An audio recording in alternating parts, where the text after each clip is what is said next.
Norris Farrow, 25.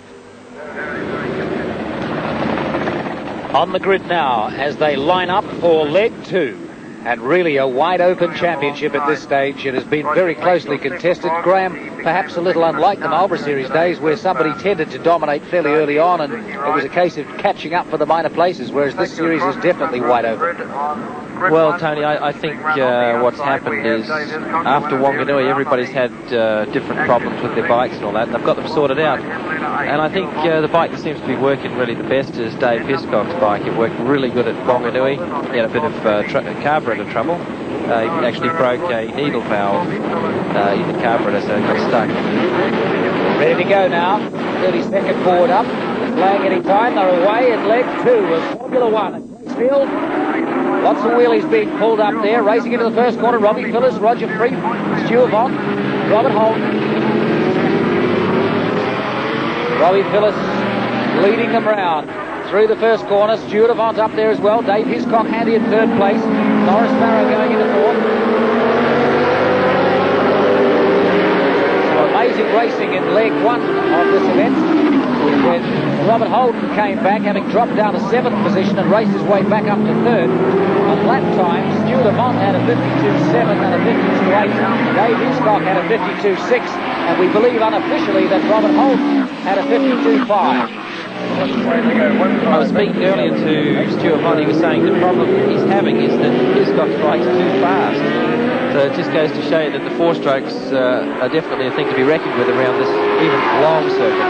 Certainly the development in the last few years has brought them up so that Dave Hiscock leading away with Robbie Phillips, getting underneath Robbie Phillips there. Stuart Vaughn will want to be handy. Talking to him just before this race a few moments ago, he said he was still looking for a way to beat Dave Hiscock, and he might have to stick his neck out a little bit to do so. Robbie Phillips still sitting in second, Avant third, Holden coming up fourth, then Norris Farrow, Roger Freep back there. The problem Roger Freep had in the first leg was that he lost the fluid out of his rear brake.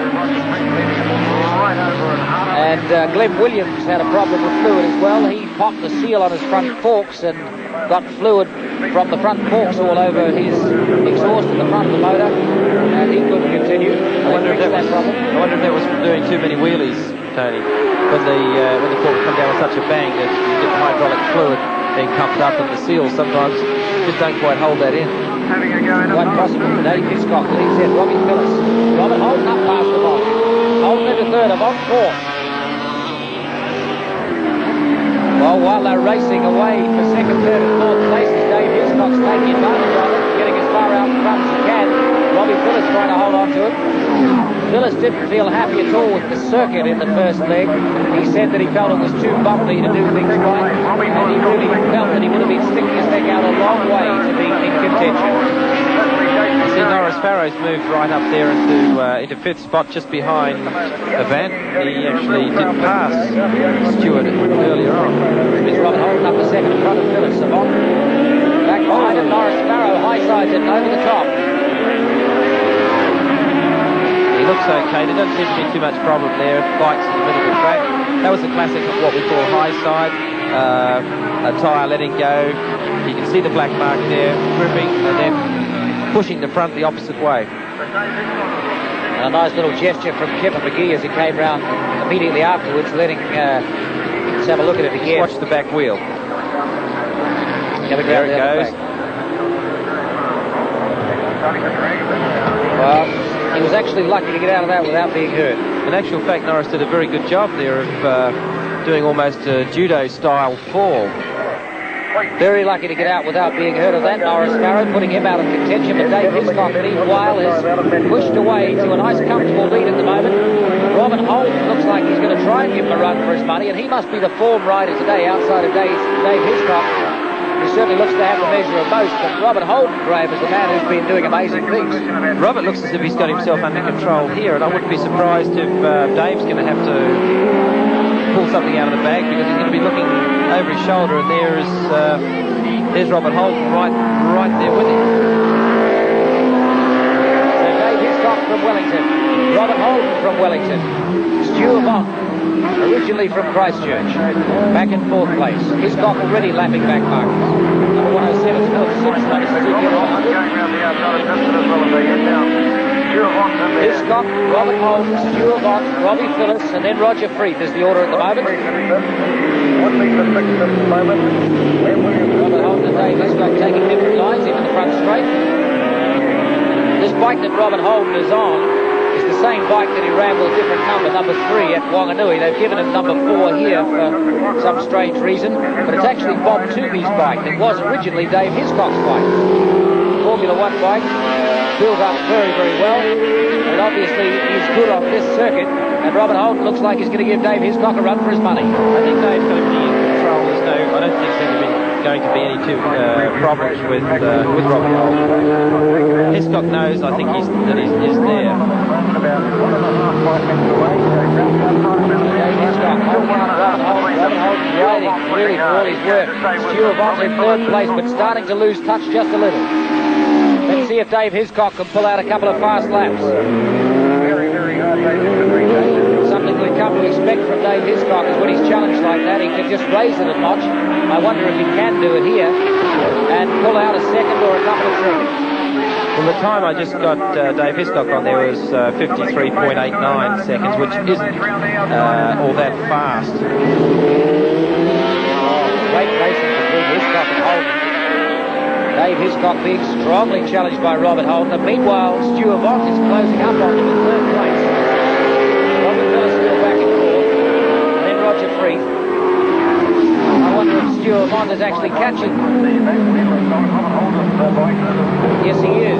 Stuart Vaughn making up ground on these two while they race in front. Robert Holden and Dave Hiscock. And Hiscock has just pulled away just slightly. See if he can raise it a notch. When you get 2 or 3 riders riding together in close company, you find that the lap times actually drop for some reason. Slow each other down, which has been to Stuart Vaughn's advantage at this early stage of the race, because Vaughn has closed that gap up in third place and now really is almost close enough to challenge. Hiscock, Holden, and Vaughn. Good close racing, Brad. It is, certainly is. Dave Hiscock just took the last half of a lap, starting to look like it's just rattled slightly. Normally a man's so much in control of what he does. Stuart Vaughn getting behind 2 back markers there, losing just a fraction. Yeah, Stuart's going to be in a bit of bother there, because those back markers, although they are minding their own business, it just sometimes happens to lay exactly where you want to put your motorcycle. They're just there. It can make life very awkward. A formidable challenge from Robert Holden. One wonders on the form of this race if he might not have been challenging Dave Hiscock exactly the same way if he hadn't overshot a corner. I was thinking that before, Tony. He ran off the track the race before in the front straight, regained in position 6, and then worked his way all the way through to second, which I think was a fantastic feat. Stuart Vaughn has dropped back again in third place. Back markers, I guess, probably slowed him up there. It's very awkward trying to ride these Grand Prix bikes around here, because they just don't have power every time you want to use it. Sometimes there's just not power there. Got to be in the right place in the red range to have the power in the right place. On a bike designed for the Grand Prix circuits, not for street racing. Dave Hiscock still trying to get away from Robert Holden.